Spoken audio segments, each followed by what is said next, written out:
kuwi aku.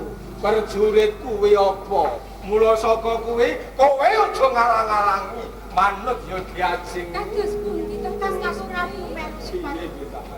Masa rono lho. Ayo, aku anu. Putraku nang sini iki aku iki. Piye kok bocah ayu Yen jenengan kepengin kata. Kepengin kagungan garwa. Mundhut wanita liyane wae aja aku. Mundhut garwa liyane. Karo liyane aku ra seneng lawan si Adi. Piye to kok Sampun kados mekak-mekak. Wis mati. Aku ning Sing kecut apa aku? Oh iya nih. sampun dipun lajengaken kok iki. Ayo manut. Kowe. Kuting Kang Mas Prabu. Iki, ayo manut. Manut. Sampun. Tak perkosa.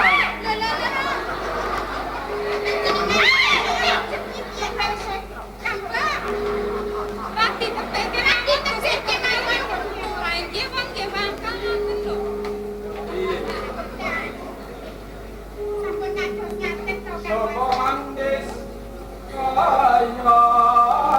kaya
kadung mrakakake apa kang ati sejak.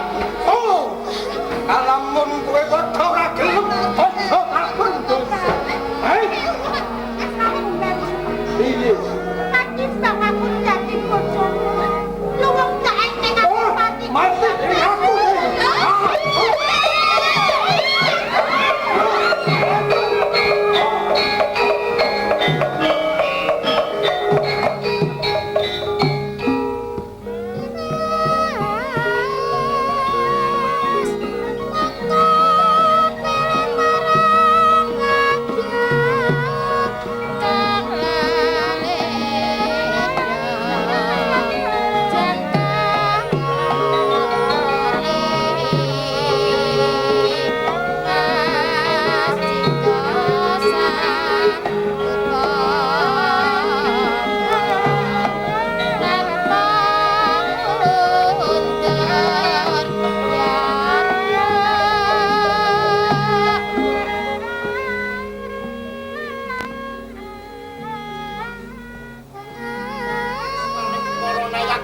praja lan kepiye mungguh swasana ing praja Pamenang.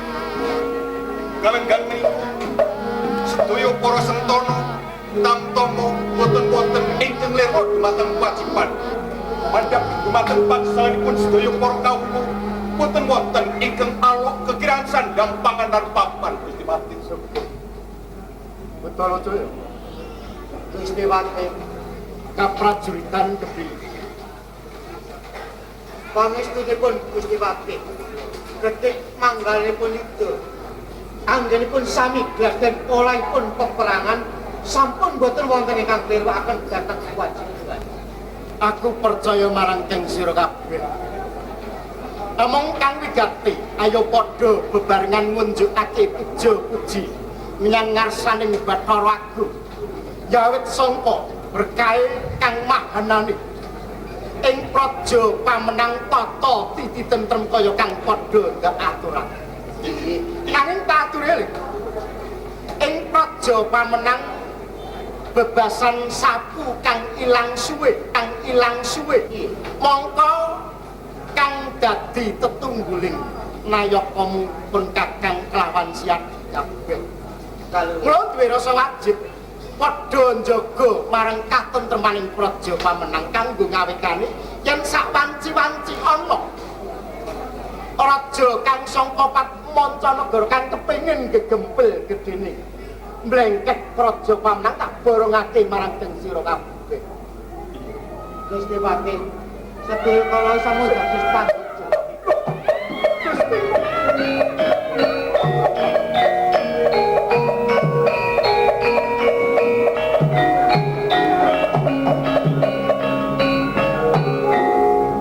Nyuwun dawuh Paman Pati Haryo Sukso. dene mlompok yang sami-sami cilik-cilik wonten ing kampus menapa? Kula badhe ngaturi priksa. Pilih Kang Mas Prabu Peru Sumatera. Prabu wonten ing Taman Sari. Panjenenganipun paring dawuh menawi ento badhe mundhut garwa kula kaliyan kadang-kadang kula ing pesamuran. Pramila saking menika Paman Pati Haryo Sukso. Mungkin jenengan kersa mitulungi dhumateng kula, Paman. Mesti kemawon ingkang langkung tami monggo sawetawis kula aturi sesinggitan mangke kula rembakipun sedaya purnayakaning praja. Monggo. Monggo. Raden sesinggitan. Wis padha krungu ya ngerti kaluran yen bisa padha ndakake.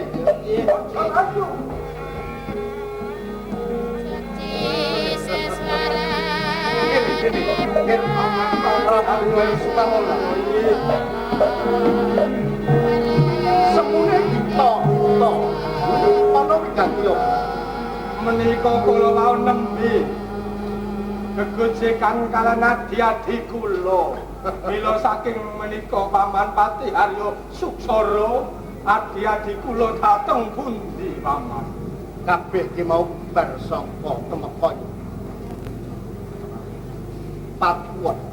Among ngene harus Pak. Dene kabeh ki mau aku wis ngerti kang ndok karepake. Satenane ngene harus Pak. Mbok aja dibacutake. Ngerti ya? Kaya ngono sabda wasiating Swargi Sinun Prabu Sri Aji Jayabaya kok menawa kowe eling. Coba saiki yen kowe cilik digedhekake, gedhe dipinterake. Kowe wong liya braya direngkuh kaya dening putra dhewe. Wedene piwales semudi, malah kapara kowe gawe kisruh ing praja Pamenang iki piye?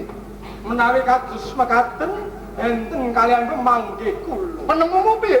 Menawi kula rumuhun suwita wonten ing praja Pamenang katampi dados putra sesanipun Sinuwun Prabu Sri Aji Jayabaya. Mila kanthi menika kula supados ngayomi dumateng kadang-kadang kula. Apa kaya ngono kuwi cacane nggonmu ngayomi? Sing mestine kowe iki njaga marang kasugingan. Aja nganti dijamah dening liyane malah kapara kowe sing jejamah. Wis bener wis trep ngono kuwi. Menawi kula namung ngayomi dumateng adi kula kirang prayogi malah menika badhe kula sengkakaken adi kula badhe kula pundhut garwa kula boyong wonten ing Gunung Arga. Oh, lah eling-eling kowe iki buta teng tumindakmu. Ora nitik marang kebecikan Meru Sebatmo. Piye kados Pisan meneh tak ndakake karepon bisa ngilangi apa? Menawi kula macut kados pundi? Akan layakaning praja, ora wiris. Aman mati Arga Susana. Upo kan? Yata kuring praja menang. Aku ora bakal penginake marang adi-adiku. Kuwi ngono sarana kanggo dak-dakan. Aku mau sakti sedane wong tuaku. Oh, pancen kaya ngono kan tok sengaja. Ya, dudu kapan kene panggonane. Ayo coba anti nopo mati aku.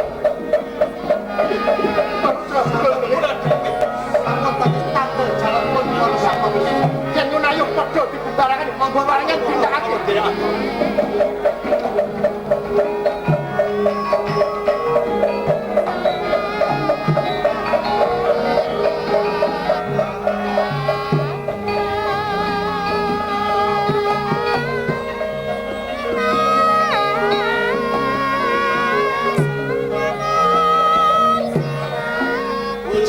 Kabeh kari nganti.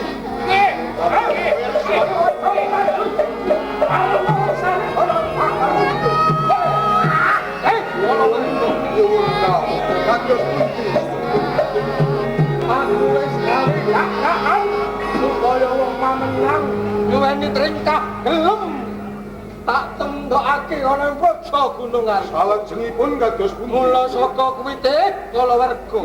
Paman Patih Arya Suksara ngukui praja Imang menang. Mula saka kuwi aku njaluk gawemu. Yuk ono karo saya.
Hey!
kekegani Sembar. Yen kowe ora gelem manungkul, mati ning aku.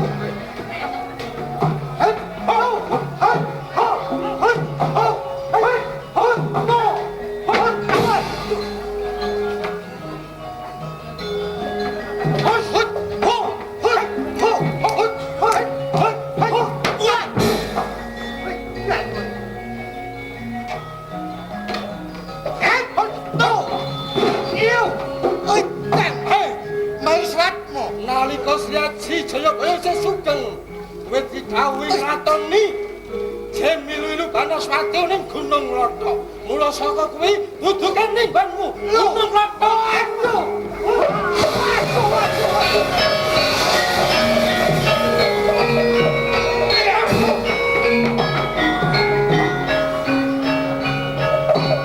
Melu sepatmu.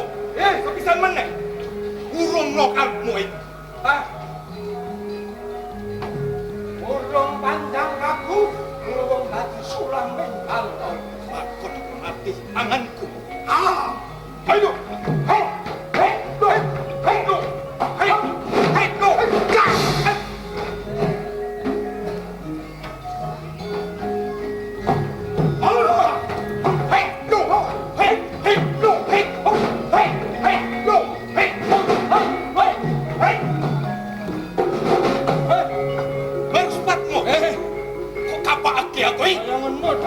Pangandikane Siaji Jayabaya. Yo, kowe kudu ngratoni jen ana ing Gunung Kelut. Merus panula saka kuwi dudukan ning nggonmu Gunung Kelut.